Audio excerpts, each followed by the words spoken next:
What's up, Wealth Nation? In today's video, we want to talk about why you should never use a debit card, but we're coming at it from two different point of views. My name is Carmen. And I'm Darius. And today what we're going to do is we put 20 minutes on the clock so that we can cover this topic. And I'm going to be coming at the debit card conversation from an angle of why you should use your credit card. And Carmen's going to be talking about why you should use cash. So I guess let me get started because you would be the build up to how this whole thing starts. Yeah. So why I say it, and I'm talking to a specific person who's watching this video. The reason why I say using a debit card can be problematic is because it takes away the relationship that one has with money. Mm-hmm. And what I mean by that is if you aren't a good steward with money, then using your debit card and or using a credit card could get you into a lot of trouble. One, because again, that relationship piece of things. Mm-hmm. When you're swiping plastic, there's no attachment to it. You know, you just swipe plastic and whatever product or service that you pay for is done, and you don't realize how much spending you have going on. You don't see the money leaving your hands, and the only way that you see it is if you log into your online banking account. Now remember, again, I'm talking to a specific type of person who is not a good steward with money. So for you, if you know watching this video that you need a little bit of help when it comes to spending, because maybe you're getting some overdraft fees, or you realize like, where did all my money go? Then I totally recommend you to go a little bit old school and to use cash. I know that might sound a little bit barbaric in these days because everything is so digital, but you need to understand how to have a relationship with money. And you can only have a relationship with money if you're physically counting out the dollars that are leaving your hands every single day. Yeah, and I 100% agree with that, because if we look at the data, a far majority of us do have some type of credit card debt, and that's centered around us not having a relationship with money. Mm-hmm. And the first thing we need to do is have a relationship with money, which is why we need to use cash initially. But the cash is so that we can just start tracking, so that we can have a better understanding of what we're spending our money on. Is this something that I really want to give up my $50 for? Is it something that I really want to reduce the amount of cash that I have on hand? Totally. But because when we use a debit card, we don't have that same type of feeling. No. What it does is we don't actually take the time to do the numbers centered around how much we're spending. Yeah, because think about it. Back in the day when people used to have checks, and for those of you who still have checks, you had to balance your checkbook out, right? You go to the grocery store and you'd write $100 for check number, 1, 2, 3, 4. And you would keep track of all of the spending, and then you'd have to go back and make sure that you balance that checkbook so that you're not overspending. We don't do that with debit cards, or at least we didn't. Maybe you guys do. If you have a system, throw it in the chat. Let our people know what things are working for you guys. But we're coming at this from a personal angle. And the reason being is because when we knew we needed help with our finances, we started doing the envelope system. And we looked at how much money we had to spend for the month. And we started being really diligent with our spending. And we said, you know what? We only have $100 for groceries this week. Mm-hmm. So we counted out 20s, 20, 40, 60, 80, 100. And we're like, this is all we can spend this week. So we would go into the grocery store knowing that we only had $100. Like that's all we would take in. If it was 101 cents, we were behind 1 cent. If it was $110, we had to take some stuff out of the shopping cart. So that really changed our relationship with buying, because instead of going up and down the aisles at Target, because people spend more than $100 at Target every single time, we're like, nope, we really shouldn't buy that because we don't need it. You only end up buying the essentials, which are the things that you need, and it keeps you from overspending. So that way, when you get to the checkout line, you've already done all the math in your head. You realize those gummy bears cost $5.97, round up to $6. You've already done the math, so you know that when the time comes to tally and the tax, you got $100 or less, and that's all that you can spend. So the reason why I'm saying I'm on this stance, this point of view, for those of you who may need help with your finances, is get back to having a relationship with money. Deal in cash until you've developed the discipline and understand how you're spending and how you can be as most efficient with your finances as you possibly can. That's my recommendation for you. And I can say that because we've lived it. Yeah. Our finances transformed significantly when we felt what it was like to spend $100, when we felt what it was like to spend $1,000, when we literally are counting those bills out and we see the money leaving us, we're like, no, let me get that back. I don't even need that anymore. Right? Yeah, 100%. It helped us identify whether this was a need or want. Very quickly. And when it comes to your finances, understanding the difference between the two will help you keep some of your money in your pocket so that you can take care more so some of those needs versus wants, because you can then redirect funds to investments, savings, things of that nature when you're not necessarily buying the things that you always feel like you want. Yeah, you avoid, and I say this because I used to work in for a large food and beverage company, and those kiosks that are set up at the cash register. It's for a reason. It's for a reason. It's so that you can continue to spend. And so when you realize that you only have so much money to spend, you overlook the gum and the chocolate and then all the other things, the hand sanitizer that's at the checkout line, because you're like, nope, no, I don't have any more money that I can spend in these little areas that these marketing programs and whatnot are set up to keep me spending. Right. So it's just things for you to think about. And again, coming from this perspective of, hey, you know what? I need to be honest with myself because I'm spending too much in overdraft fees, or I don't have enough at the end of the month. How can I curb this? How can I figure this out? And that's for you to just have a better relationship with money. Right. And going back to spending cash would really help you create a better relationship with money, because right now using plastic, you don't necessarily have that. Exactly. Where you feel a certain type of way when money's coming out of your hand. Yeah. So then let's transition to your point of view, which is somebody who is doing well with their finances, has an understanding of what's going on, and somebody who will leverage a credit card. Yeah, credit cards are good because there are a lot of perks to using credit cards. Now, the one downside about credit cards is the fact that you're using plastic still, and there isn't as much of an emotional attachment there. But the difference is you need to be disciplined prior to using a credit card, because it's something that can get you in trouble and something that's tripped up a lot of people.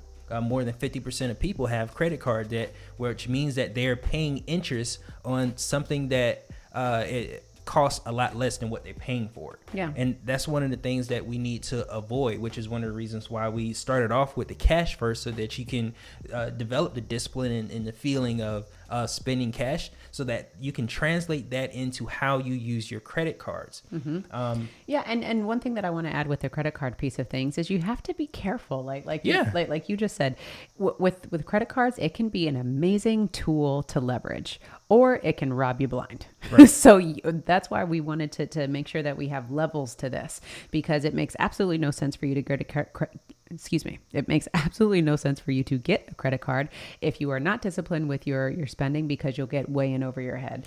And you'll also fall prey to all of those marketing techniques where it's like, sign up today, you'll get 10,000 points. Sign up tomorrow, you'll get 3 million points. Because you have to spend so much in order to get these points. Right. So it's giving you an excuse to spend. It's giving you probably an excuse to overspend, an incentive to overspend, when you don't really need to be swiping $3,000 or whatever it is just to get these points in the first place. So especially if you don't have $3,000. Exactly. You only spend the amount of money that you have. You only spend on the things that you've planned to buy anyway. Mm-hmm. Because when it comes to credit cards, you want to make sure that you pay off that debt at the end of each month. Mm-hmm. You really want to pay it off at the end of each month, because regardless what the interest rate is, you won't have to worry about it if you pay the debt off at the end of the month. Yeah. Now, when you get into situations where you may overspend, that's when it becomes a problem. Absolutely. That's when it becomes a huge problem that you don't necessarily need to take on. Mm-hmm. If you can fix it at the root at the beginning. Mm-hmm.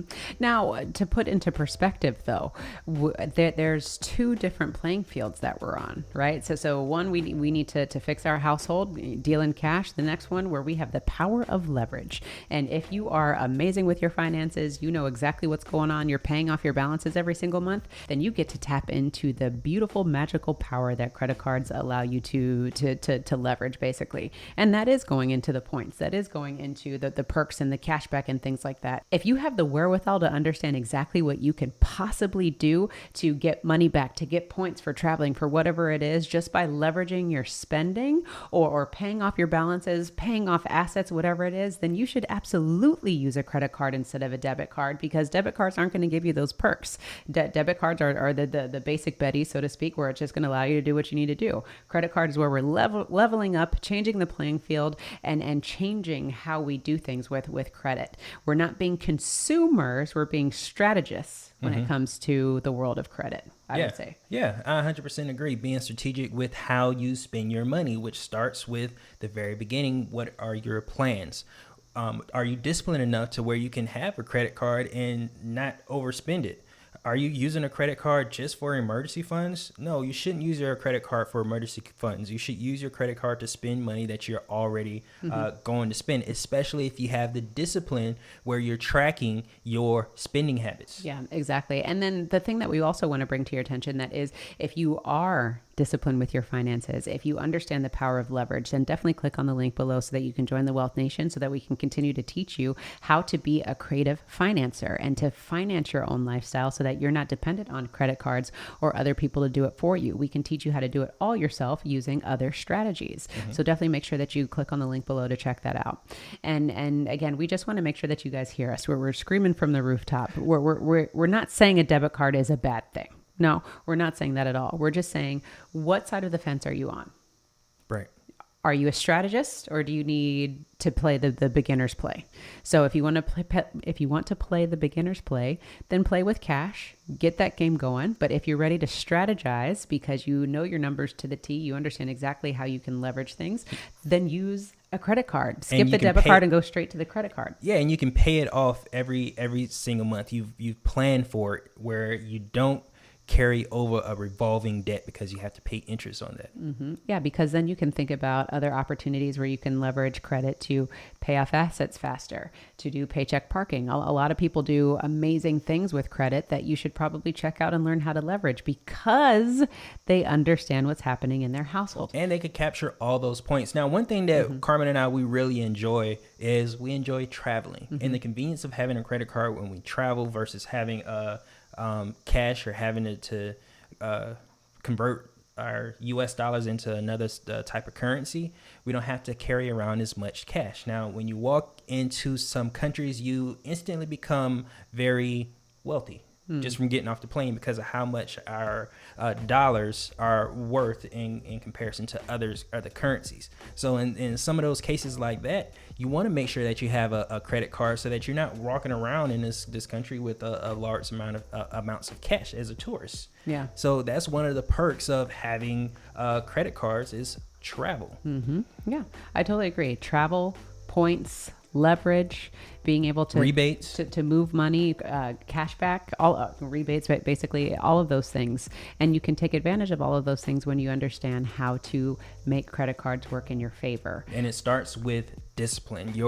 How you're able to manage your funds from the very start. And the reason why we're having this conversation is, again, looking at data. A lot of people get involved with credit cards and they're not prepared for it. That's why they have a revolving debt. The average person has about $6,000 in debt that's constantly revolving. You don't want to do that. No. So just think about these things that we share with you, because at the end of the day, the Wealth Nation channel is just here to educate you on what your options are when it comes to your finances. We totally believe that you should be in charge of everything that it is that what you're doing. And we want you to use products, not let the products use you. I like that. Right? Like that? I like that. We're working on that one. So think about these things. A debit card. Are you using your debit card, or is your debit card using you? A credit card. Are you using your credit card, or is your credit card using you? That think about all the different plays in which you should be in, and you should just really have an honest conversation with yourself to determine what makes the most sense for me.